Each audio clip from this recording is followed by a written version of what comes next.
రవి ఒక normal middle class employee. Month starting first తారీఖు phone లో tring and sound 35,000 credited to your account అని. ఈసారి ఎలాగైనా మినిమం 10,000 సేవ్ చేసేయాలి అని ఫిక్స్ అయ్యాడు.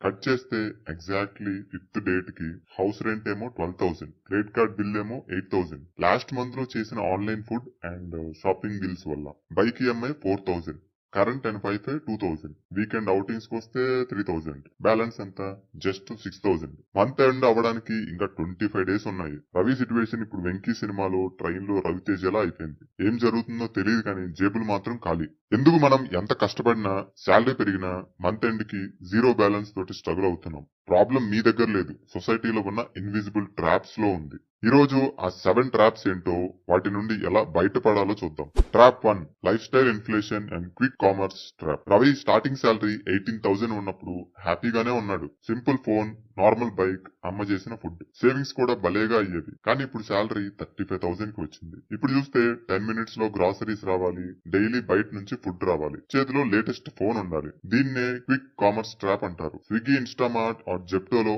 100 రూపీసే కదా అని రోజు ఆర్డర్ చేస్తారు. కానీ మంత్ ఎండ్ కి అది 4,000 అవుతుంది. ఇన్కమ్ డబుల్ అయింది కానీ ఖర్చులు ట్రిపుల్ అయ్యాయి. ఇది లైఫ్ స్టైల్ ఇన్ఫ్లేషన్. అత్తారింటి దారేదిలో చెప్పినట్టు చూడ్డానికి సింపుల్ గా ఉన్న లోపలికి వెళ్ళి చూస్తే చాలానే ఖర్చులు ఉన్నాయన్నమాట. ఇన్కమ్ పెరిగింది అంటే మీ ఫైనాన్షియల్ సేఫ్టీ నెట్ పెరగాలి, ఖర్చులు లిస్ట్ కాదు. ఇది గుర్తుంచుకోండి. మనం సంపాదించే స్పీడ్ కన్నా ఖర్చు పెట్టే స్పీడ్ ఎక్కువ అయితే game over. Trap 2, by now pay later and zero cost EMI scam. ఒకరోజు రవి అమెజాన్ స్క్రోల్ చేస్తున్నప్పుడు 80,000 ఐఫోన్ కనిపించింది. వదలే అని చెప్పి స్కిప్ చేస్తుంటే కింద ఒక మ్యాజికల్ వర్డ్ కనిపించింది, no cost EMI, just 3,333 per month అని. రవి మైండ్ లో నేను కట్టే 3,000గా 80,000 కాదుగా అని. ఫోన్ వచ్చేసింది, తర్వాత వాచ్ ఈఎంఐ, చివరికి బట్టలు కూడా ఈఎంఐలోనే. Buy now pay later and credit cards లో ఉన్న హిడెన్ సైకాలజీ ఏంటి అంటే పేమెంట్ పెయిన్ ని డిలే చేయడం. మీరు ఇప్పుడు స్పెండ్ చేస్తుంది మీ మనీ కాదు, మీ ఫ్యూచర్ టైం ని బ్యాంక్ వాళ్ళకి ఇచ్చేస్తున్నారు. ఇంకా నో కాస్ట్ ఈఎంఐ అంటారా, అక్కడ ప్రాసెసింగ్ ఫీ, హిడెన్ ఛార్జెస్ ఉంటాయి. బ్యాంక్స్ ఆర్ ఫైనాన్షియల్ ఇన్స్టిట్యూషన్స్ ఎప్పుడు ఫ్రీగా ఏమి ఇవ్వవు. ఇక బై నౌ పే లెటర్ కి వస్తే సరిపడా ఛార్జెస్ ఉంటాయి. ఇక పొరపాటున డ్యూ డేట్ కి కట్టలేకపోతే మన పర్స్ నుంచి పెద్ద సవరమే చేస్తారు. ఈఎంఐ అంటే ఫ్రీడమ్ కాదు, మన ఫ్యూచర్ ని లాక్ చేయడం. Trap 3, F&O gambling versus real investing. రవికి బ్యాంక్ లో మనీ పెడితే ఇన్ఫ్లేషన్ వల్ల పైసలు పెరగవు అని తెలిసింది. Daily needs prices last 3 years లో 20% పెరిగాయి. కానీ బ్యాంక్ ఇచ్చే ఇంట్రెస్ట్ ఏమో 5% లోపే. సరే ఇన్వెస్ట్ చేద్దామని యూట్యూబ్ ఓపెన్ చేశాడు. అక్కడ ఎవరో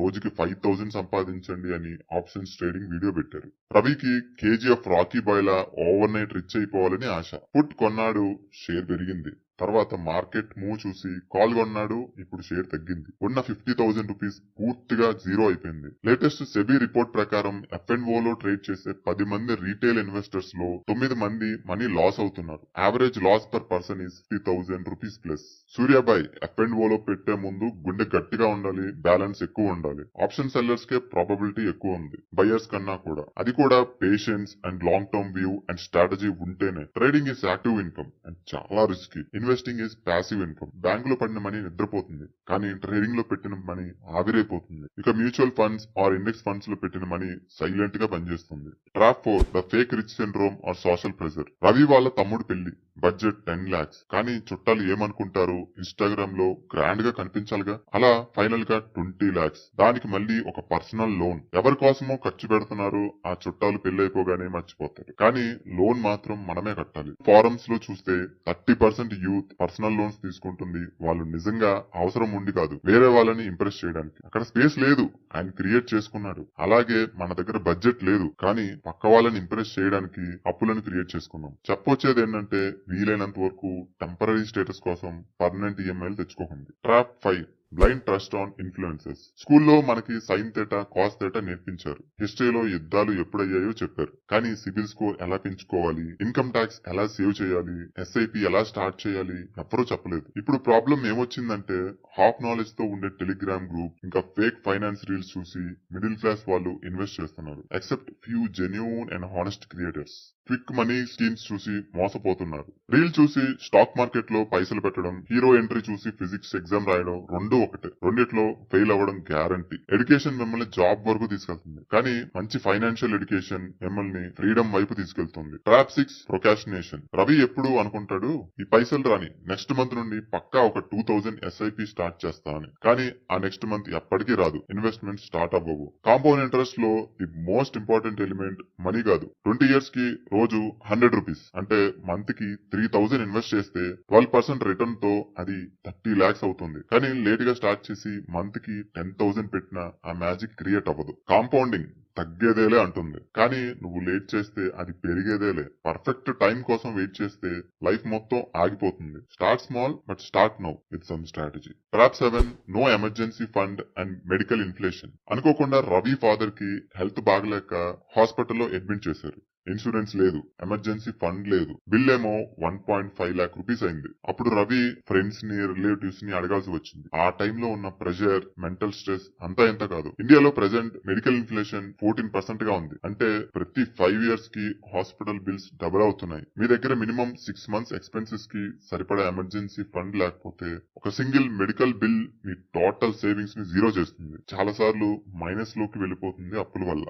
ఎమర్జెన్సీ ఫండ్ అనేది లగ్జరీ కాదు, హెల్మెట్ లాంటిది. యాక్సిడెంట్ అయ్యాక కొనుక్కోలేము, ముందే పెట్టుకోవాలి. ఇక దీనికన్నా బెటర్ హెల్త్ ఇన్సూరెన్స్ ఖచ్చితంగా ప్రతి ఒక్కరికి ఉండాలి. ఈ రవి స్టోరీ వీడియో చూస్తున్న చాలా మంది స్టోరీ. ఈఎంఐలు, ఫేక్ లైఫ్ స్టైల్లు ఇవన్నీ మనల్ని ఎక్కడికి తీసుకెళ్లవు. మీరు ఈ 7 traps లో ఎన్ని traps లో ఉన్నారు కింద కామెంట్ చేయండి. Let's be honest. Middle class గా పుట్టడం మన తప్పు కాదు, కానీ ఈఎంఐలు కట్టి హెచ్చులకు పోయి చేసే పనులు, అలా ఫైనాన్షియల్ స్ట్రగుల్ తో ఉండిపోవడం మాత్రం 100% మన తప్పే. మీకు ఈ వీడియో వల్ల ఒక చిన్న ఐ ఓపెనింగ్ లా అనిపించిన లైక్ బటన్ కొట్టండి. ఇలాంటి ఇంకా పవర్ఫుల్ కంటెంట్ కోసం అండ్ ఇనిషియల్ సపోర్ట్ కోసం ఇప్పుడే సబ్స్క్రైబ్ చేసుకోండి. నెక్స్ట్ వీడియోలో కలుద్దాం.